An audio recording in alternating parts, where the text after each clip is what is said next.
तो मेरे भाई बोरुतो के रीसेंट के 3 चैप्टर्स इन पर्टिकुलर बहुत ज़्यादा हाइप रहे हैं। हमको जूरा वर्सेस हिमावारी के बीच में फाइट दिखाई दे रहा था, बोरुतो वर्सेस हिदारी के बीच में फाइट दिखाई दे रहा था। अल्टीमेटली लास्ट में हमको पता चलता है रीसेंट के चैप्टर में जो हमारा बोरुतो मांगा चैप्टर 13 है, वहाँ पर हमको पता चल रहा है कि हमारे भाई काशिन कोजी के पास फ्यूचर साइट का एबिलिटी है। ये बहुत एक मैसिव रिवील था, बहुत ही एक मैसिव इंपॉर्टेंट पॉइंट था इस पूरे प्लॉट लाइन में। तो मैं धीरे धीरे थोड़ा थोड़ा यहाँ पर इस पूरे वीडियो में उसके बारे में बात करना चाहता हूँ। ठीक है, चल बात करते हैं। जूरा वर्सेस हिमावारी के फाइट में मेरे को हिमावारी का अप्रोच इस पूरे फाइट को लेकर बहुत ज़्यादा पसंद आया था। जिस तरीके से हिमावारी ने स्पाइन दिखा के जूरा के अगेंस्ट वो खड़ी रुकी, जूरा के अगेंस्ट वो फाइट करी, वही बहुत ज़्यादा काबिल तारीफ था। हिमावारी को हम देख रहे थे बताते हुए शिकदा और चोजोको कि उन लोग इनोजिन को लेके यहाँ से एस्केप करे, क्योंकि वो बेसिकली फाइट करने जा रही है जूरा के अगेंस्ट। और वो यहाँ पर ये एरोगेंस में बात नहीं कर रहे थे, उसको पता था कि उसके पास ये जो नया पावर उसने डिस्कवर किया है उसको वो अच्छी तरीके से यूटिलाइज करना चाहते थे, रिस्पॉन्सिबल तरीके से यूटिलाइज करना चाहते इस पूरे पावर को। वो हमको बताया है कि कुरामा फिर से रेजरेक्ट हुआ है हिमावारी के बॉडी के अंदर, और ये मतलब बहुत ही क्रेजी पोटेंशियल अनलिश करने वाला है हिमावारी के कैरेक्टर में। हमको पता था कि हिमावारी के पास एक हिडन पोटेंशियल है ही, क्योंकि हम देख रहे थे कि होकागे के सेरेमनी ने हमारे हिमावारी ने एक खतरनाक काइंड ऑफ टाइजूत्सु अटैक मारा था हमारे भाई नारुतो के ऊपर, और वो फ्लैट हो गया था वहां पर। हम ऑब्वियसली उस पूरे सीन को कॉमेडी की तरह ले रहे थे, पर हम लोग इवेंचुअली आगे चलते हुए देखते हैं कि डायमंड, जिसको मैं डोरेमोन बोलता हूँ, वो भी हिडन पोटेंशियल रिकॉग्नाइज कर पा रहा था हिमावारी में। हिमावारी जब फाइट करती है जूरा के अगेंस्ट, तब हमको ये पोटेंशियल थोड़ा रियलाइज होते हुए दिखाई दे रहा था। हमको यहाँ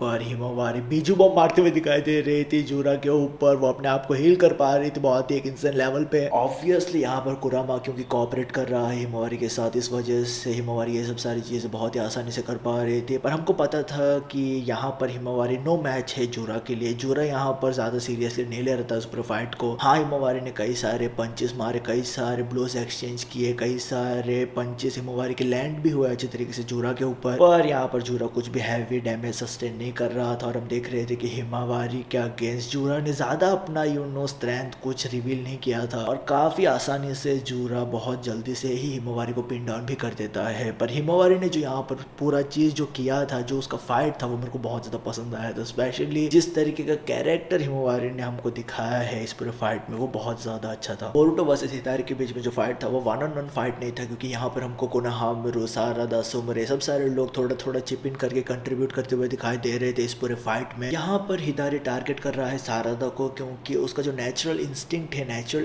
अर्ज है जो अंदर से आ रहा है, वो उसको कह रहा है कि वो टारगेट करे सारादा को। इस वजह से वो टारगेट कर रहा है सारादा को, क्योंकि वो जानना चाहता है अपने बारे में कि ये ऐसा अर्ज उसको क्यों आ रहा है, सारादा को डिवॉर करने के बाद क्या होने वाला है। वो अपने आप के बारे में ज़्यादा जानना चाहता है, इस वजह से वो टारगेट कर रहा है सारादा को। हमको याद रखना चाहिए ये सब सारे बीन्स अभी रिसेंटली ही फॉर्म हुए हैं 10 टेल्स में से, तो उन लोग अपने आप के बारे में जानना चाहते हैं। तो बोरुतो और ग्रुप को बहुत जल्दी पता चल जाता है कि हिदारी टारगेट कर रहा है सारादा को। बाद में हमको बहुत ही एक अच्छा क्लैश दिखाई देता है सब सारे लोगों के बीच में। सब सारे लोग, बोरुतो टीम जो ग्रुप है, वो सब सारे लोग कॉर्नर करने की कोशिश कर रहे थे हिदारी को। हमको पता है कि हिदारी के पास कोड का क्लॉ मार्क का एबिलिटी है, इस वजह से वो बहुत ही अच्छी तरीके से अपने पोजीशन को स्वाइप कर पा रहा था डिफरेंट लोकेशन पे। और अल्टीमेटली हम देखते हैं कि सारादा एक टाइम पे अपना चिदोरी स्ट्रीम यूज करती है हमारे भाई हिदारी के ऊपर, और वो उसको जिस तरीके से पटक के फेंकती है, वो मेरे को जो रेसलिंग मूव यहाँ पर काइंड ऑफ सारादा ने किया है, जहाँ पर वो हिदारी के एक हाथ को पकड़ के बोरुतो के डायरेक्शन में फेंकती है। बाद में अल्टीमेटली बोरुतो हमारा भाई उसका नया जो एबिलिटी है उजुहिको, जो उसका एबिलिटी है, जो कुछ भी उसको वो बोलता है उजुहिको, जो कुछ भी है यार, वो एबिलिटी यूज करके वो बेसिकली हिदारी को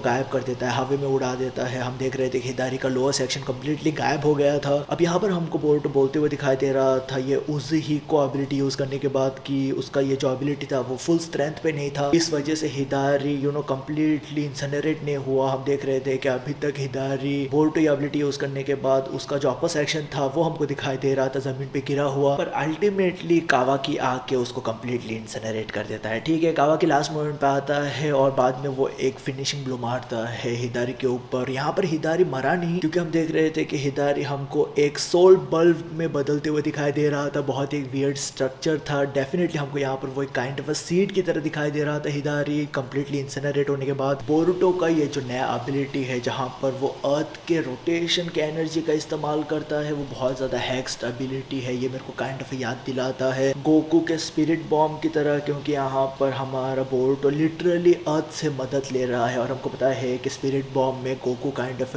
अर्थ का मदद लेता है, सब सारे लाइफ फॉर्म का वो मदद लेता है वो एबिलिटी यूज करने के लिए। तो ये एक अच्छा बात है, ये जो एबिलिटी है वो एक अच्छा बात है, क्योंकि सिम्बॉलिकली वो बहुत ही अच्छा है यार। क्योंकि हमको पता है कि यहाँ पर जो 10 टेल्स है वो डिस्ट्रॉय करना चाहते हैं अर्थ को, वो अर्थ के कम्प्लीटली नेचुरल रिसोर्सेज को डिप्लीट करके बेसिकली इवॉल्व होना चाहते हैं एक तरीके से। पर यहाँ पर बोरुटो अर्थ की एनर्जी को यूटिलाइज करके बेसिकली अर्थ को बचा रहा है, तो वहाँ पर वो हमको सिंबलिज्म एक अच्छी तरीके से दिखाई दे रहा है। हिदारी को कम्प्लीटली इंसनरेट करने के बाद बोरुटो हिदारी को एक सीड फॉर्म में, जो बेसिकली मुझे लगता है कि उसको सोल बल्ब बोला जा रहा था इस पूरे चैप्टर में, क्योंकि एक चैप्टर का टाइटल ही था सोल बल्ब, तो वो बोरुटो हाथ में लेके वो बोल रहा था किस तरीके से अब सास्के को वो फिर से रिवाइव कर सकता है। और सब सारे लोग काइंड ऑफ खुश हमको दिखाई दे रहे थे। तभी ही हमारा भाई जूरा, मुझको लगता है कि उसने वो गाना अखियों से गोली मारे उसको लिटरली ले लिया। बेसिकली वो अपने आंखों से स्नाइप कर रहा था, यहाँ पर वो आंखों से लॉन्ग डिस्टेंस से स्नाइप करता है बोरुटो को। यहाँ पर जूरा बोरुटो के वाइटल्स को मिस करता है और हम देख रहे थे कि बोरुटो कोलैप्स हो जाता है जमीन पर। बट नथिंग द लेस ये बहुत ही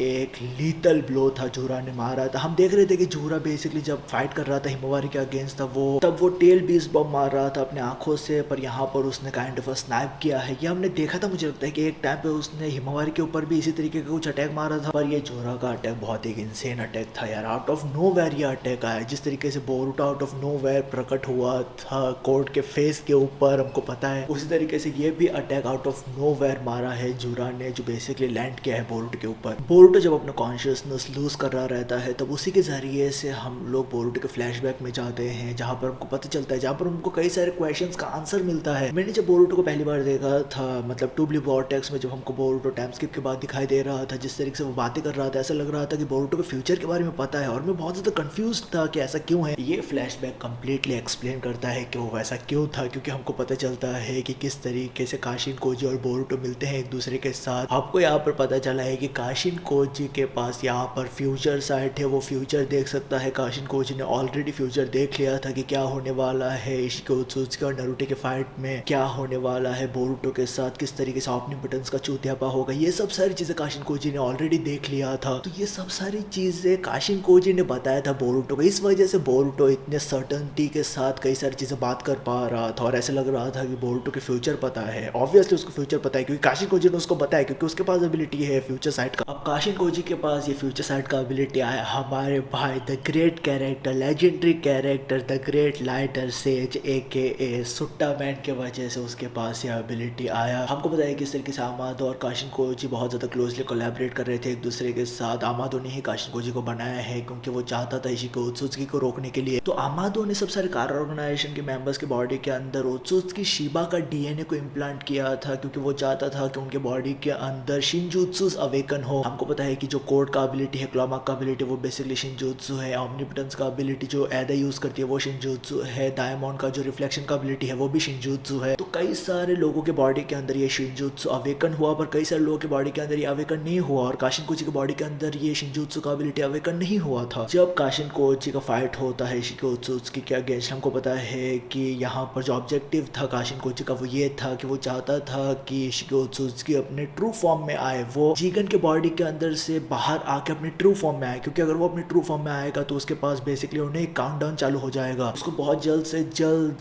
कावाकी की बॉडी के ऊपर पोजीशन लेना रहता है। उस टाइम पे हमको पता है कि वो सब सारा सिनारियो किस तरीके से प्ले आउट हुआ था। हमको पता है कि काशिन कोजी वर्सेस इशिके उत्सुत्सुकी के बीच में फाइट होता है, जहां पर हम देख रहे थे कि काशिन कोजी हार जाता है। पर जब काशिन कोजी हारता है तब उस टाइम पे ही, जब वो एज पे होता है, डेथ के एज पे होता है, तभी ही वो अपना शिनजुत्सु अवेकन करता है, जिसको वो या इस चैप्टर में उन लोग प्री साइंस बोल रहे थे। बेसिकली फ्यूचर साइट का एबिलिटी है जहाँ पर वो फ्यूचर देख पा रहा है। तो इसी टाइम पे काशिन कोजी फ्यूचर देखता है कि क्या क्या होने वाला है फ्यूचर में, और हम देखते हैं, हमको पता है कि उस पूरे फाइट में काशिन कोजी एस्केप करता है अपने समनिंग जुत्सु के जरिए से। तो काशिन कोजी एस्केप करके, मुझे पता नहीं वो कहाँ पर गया अभी करंटली, पर वो जब हमको ये फ्लैशबैक में दिखाई दे रहा था, काशिन कोजी बोरुटो के फ्लैशबैक में दिखाई दे रहा था, तो ये फ्लैशबैक में वो ओरोचिमारू के हाइड आउट पे है। ठीक है, ये भी क्रेजी बात है कि वो ओरोचिमारू के हाइड आउट पे है। ओरोचिमारू मेरा भाई एक लेजेंडरी कैरेक्टर है, ठीक है, अपने आप में। मुझे पता नहीं अब वो क्या कर रहा है बोरुटो सीरीज में, पर वो लेजेंडरी कैरेक्टर है। काशिन कोजी अल्टीमेटली बोरुटो से मिलता है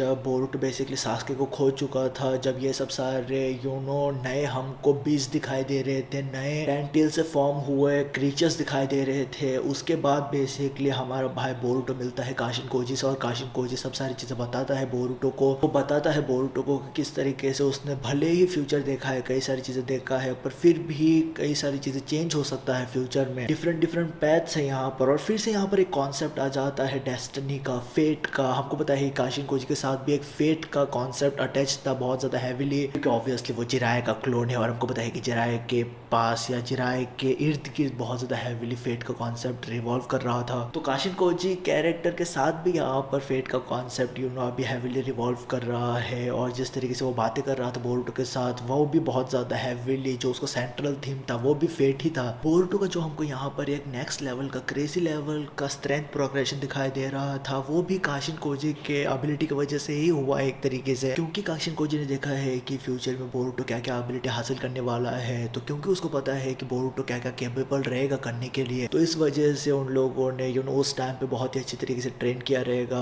काशिन कोजी ने हेल्प किया रहेगा बोरुटो को ट्रेन करने के लिए। उसके साथ ही उसके हिसाब से ही जो उसने फ्यूचर देखा है उसके हिसाब से ही मे बी उन लोगों ने ट्रेन किया रहेगा, क्योंकि उसको पता है कि फ्यूचर में बोरुटो क्या बनने वाला है। इस वजह से बोरुटो रैपिडली इतने कम समय में इतना स्ट्रांग हो पाया। तो ये अब कंप्लीटली सेंस करता है कि क्यों इतने जल्दी बोरुटो पावरफुल बन पाया है, क्यों इतना जल्दी Boruto kind of a leap किया है स्ट्रेंथ में, ये सेंस करता है। ये चैप्टर्स के अंत में हमको जूरा हिदारी का जो सोल बल्ब है उसको रिट्रीव करके फिर से अपने बेस पे एस्केप करते हुए दिखाई देता है। वो बोरुटो को जान से नहीं मारता है, क्योंकि एक कुछ चीज आ जाता है तो वो फिर से जाता है अपने बेस पे। हम देख रहे थे कि बेस पे जाने के बाद जो क्यूबिकल शेप में कुछ हमको दिखाई देता है, उसके ऊपर बेसिकली हमारा भाई जूरा हिदारी का सोल बल्ब रखता है और फिर से हम लोग हिदारी को अपने फॉर्म में, ओरिजिनल फॉर्म में आते हुए दिखाई देते हैं। यहाँ पर हिदारी का मेमोरी इंटैक्ट है। अब रही बात बोरुटो के बारे में, तो बोरुटो अनकॉन्शियस होने के बाद हम देख रहे थे कि कोनोहामारू जाके बोरुटो को हैंडकफ कर देता है, उसको रिस्ट्रेन कर देता है। यहाँ पर हमादो ने कुछ टेक्नोलॉजी का इस्तेमाल करके एक नया हैंडकफ बनाया है, जिसके जरिए इसे चाकरा यूज नहीं किया जा सकता है। तो बोरुटो को काइंड ऑफ उन लोग एक बंधक की तरह रखने वाले हैं कोनोहा विलेज में, क्योंकि हमको पता है कि अभी तक ओमनिपोटेंस का चूतियापा चल रहा है। पर बोरुटो को ज्यादा डरने की जरूरत नहीं है, क्योंकि शिकमारू को पता है, जो हमारा एथ होकागे है उसको पता है कि क्या चल रहा है, सारादा, सुमरे और कई सारे लोगों को पता है कि क्या चल रहा है। तो मुझे लगता है कि बोरुटो को उसको सेफ्टी को लेकर कुछ भी ज्यादा इशू आने वाला नहीं है। यहाँ पर कावाकी का अप्रोच क्या रहने वाला है वो देखने लायक रहेगा कि कावाकी क्या करता है। ऑब्वियसली जब कोनोहामारू जा रहा था, या मुझे लगता है कि जब हिमावारी जा रही थी बोरुटो को हील करने के लिए, तब कावाकी उसको रोकता नहीं है, सिर्फ उन लोग उसको हैंडकफ कर देते हैं, वही होता है। तो मुझे पता नहीं कावाकी का अप्रोच क्या रहेगा, पर ये इंटरेस्टिंग है। तो मेरे भाई ये जब सारे ये चल रहा था बोरुटो के रीसेंट चैप्टर्स में, मैं तुझको बता रहा हूँ जो ये कोई भी ये बंदा है ओत्सुत्सुकी शिबा, वो नेक्स्ट लेवल का बंदा है। ये जो कुछ भी शिंचुत्सु हमको दिखाई दे रहे हैं वो उसी से आते हैं। अब ऑब्वियसली अमादो ने हमको बोला था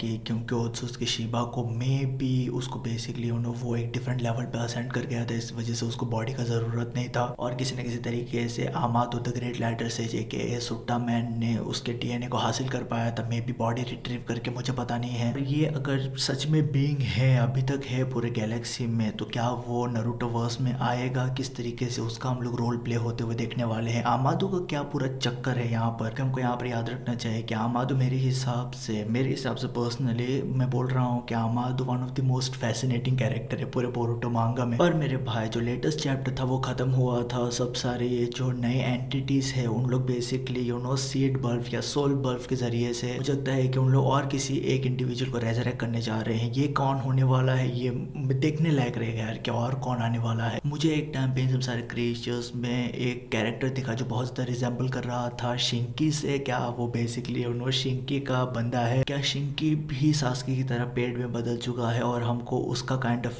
रेप्लिका दिखाई दे रहा है इन एंटिटीज में? क्या ये वो ऐसा केस है? तो उसका मतलब ये भी होगा कि सैंड विलेज में, बाद में स्टोन विलेज में, सब सारी जगह भी ये चीज हो रहा है। तो आगे चलते हुए हमको क्या कोकागे मीटिंग्स भी दिखाई देने वाला है, जहाँ पर सब सारे कागेस डिस्कस करेंगे इस पूरे वर्ल्ड के फ्यूचर के बारे में, क्या वो होने वाला है। ओवरऑल मैं बोलूंगा कि बोरुटो बहुत ही एक अच्छे स्पेस में है, मुझे मजा आ रहा है। ये चैप्टर्स रीड करके मैं बहुत ज्यादा एंजॉय कर रहा हूँ और मैं जानना चाहता हूँ कि नेक्स्ट क्या होने वाला है इस स्टोरी में। और मैं जानना चाहता हूँ तेरा ओपिनियन इन सब सारे चैप्टर्स को लेके। जो कुछ भी है मेरे को डेफिनेटली बताना कमेंट सेक्शन में कमेंट करके। तो हमेशा याद रखे, तेरा भाई वी आर भी ख्याल रख अपना। पीस मेरे भाई।